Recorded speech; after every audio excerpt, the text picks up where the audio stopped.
Bonjour, aujourd'hui on parle du multimètre.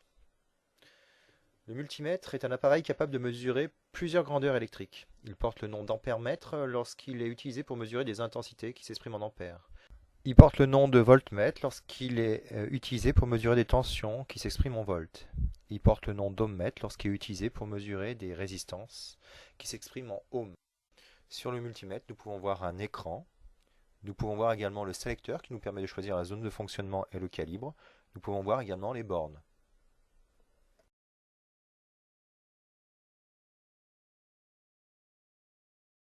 Pour mesurer des tensions continues, tournez le sélecteur dans cette zone de fonctionnement, repérée par V continu.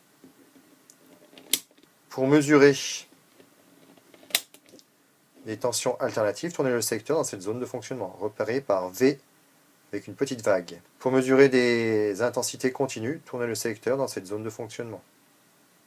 Attention, il y a la zone de fonctionnement de 10 A, ici. Pour mesurer des résistances, tournez le sélecteur dans cette zone de fonctionnement, repérée par le signe oméga.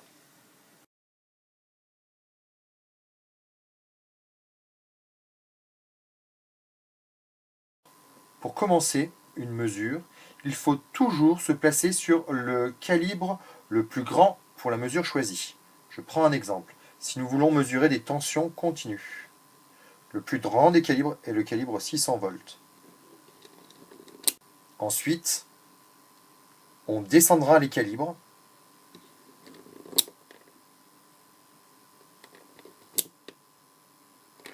jusqu'à obtenir le calibre adapté.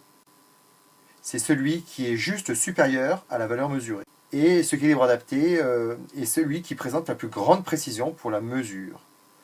Si le chiffre 1 apparaît sur l'écran, à ce niveau-là, alors le calibre choisi est trop petit.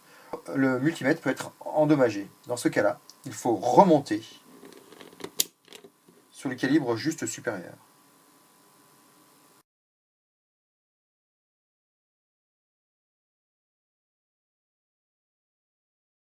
Alors les branchements s'effectuent entre les bandes d'entrée, il y en a deux, ici et ici, elles sont rouges, et la bande de sortie comme.